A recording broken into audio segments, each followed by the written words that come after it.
सरकार लोगों को सुविधा देने के लिए कई तरह की योजनाएं चला रही है, जिनमें दिव्यांगों के लिए विशेष योजनाएं हैं, क्योंकि अक्सर दिव्यांगों के लिए जीवन यापन करना कठिन होता है। ऐसे में इन योजनाओं से कहीं न कहीं इनकी जिंदगी थोड़ी सरल हो जाती है, लेकिन सरकार के नुमाइंदे और जिम्मेदारों की अनदेखी आज एक परिवार के लिए परेशानी का सबब बन गई, जो अपनी बेटी के लिए गुहार लगा रहे हैं। क्या है पूरा मामला, देखिए खास रिपोर्ट में। ये है 35 वर्षीय मजबूर मां राजूबाई, जो अपनी दिव्यांग बेटी की तकलीफों को अपने कंधों पर लाद लाद कर खून के आंसू रोने को मजबूर है। दरअसल राजूबाई और उसके पति दूसरों के खेतों में मजदूरी कर 2 वक्त की रोटी कमाते हैं, लेकिन इसके लिए उन्हें अपनी 13 साल की बेटी को भगवान भरोसे छोड़ना पड़ता है, क्योंकि उनकी बेटी दुर्गा बचपन से ही दिव्यांग है, उसे दिखाई नहीं देता। ऐसे हालात में मजदूरी करते समय बच्ची का ध्यान रखना मुश्किल है, क्योंकि जहां ध्यान चूका बच्ची ना जाने किस राह पर चल दे।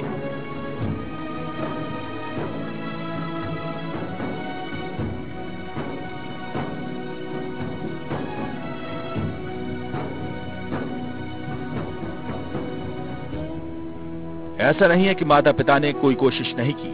अपनी बच्ची के लिए पिता शासन प्रशासन के चक्कर लगा लगा कर थक गया, मगर दिव्यांगों की सहायता के तमाम दावे करने वाली सरकार और अधिकारी सिर्फ कागजी खाना पूर्तियों में लगे रहते हैं।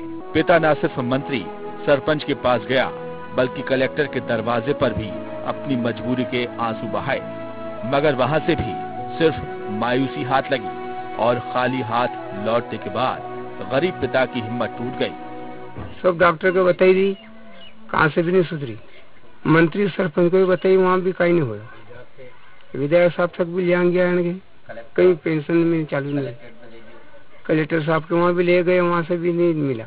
और हमसे इतनी बड़ी ताकत भी नहीं है जो इसकी आंख में बेहोश सकूं। मैं दाढ़ी करता हूँ, 200 रुपया मजदूरी है सर मेरी। अभी इसको इलाज कराना, हमारा पेट भरे। इनको पूरी तरीका से ध्यान रखना पड़े हमारे, क्योंकि ये बिल्कुल अंधी है और इसको इनके घर वाला काम करने वास्ते जाते हैं तो हमारे सुपरा छोड़ के जाते हैं, वो आ जाते हैं फिर इनके साथ कर देते हैं। ऐसा हमेशा के लिए होता है सर। और इसकी कोई पेंशन वगैरह आज तक कोई चालू नहीं हुई। इनको कौन है सर, बंद ताला लगा के बंद भी करके जाते हैं। हम नहीं रहते तो बंद करके जाते हैं, वो ताला के अंदर बुड़ जाते हैं। पूरा दिन खाना भी नहीं मिलता है उसको, खाना भी नहीं खा सकती है और भूखी रहती है, ना पानी पीती है और बहुत चिल्लाती है बहुत जोर जोर से सर।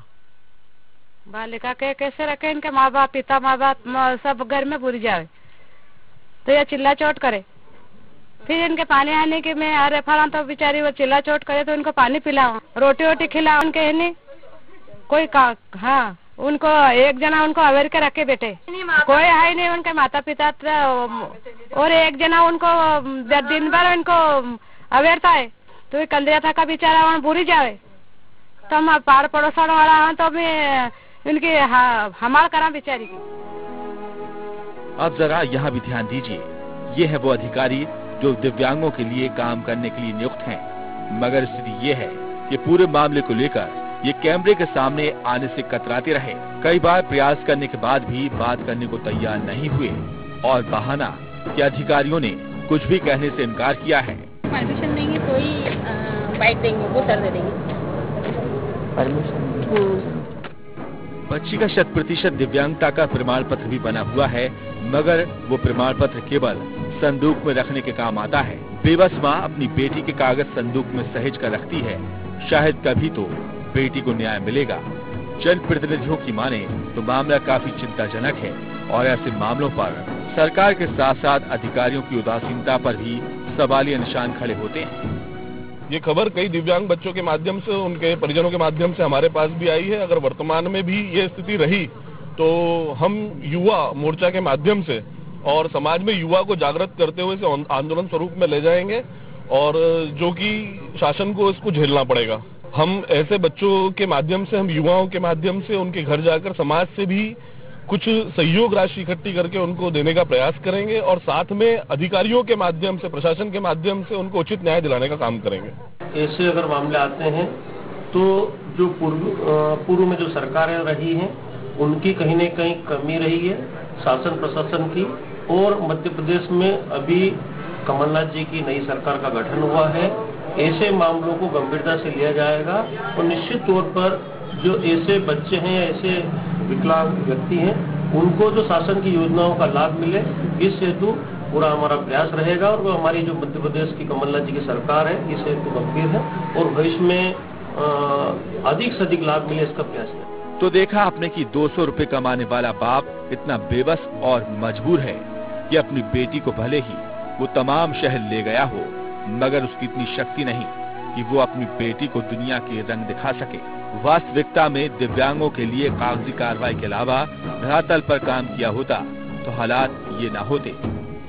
IND 24 के लिए आगर मालवा से प्रमोद कारपेंटर की रिपोर्ट।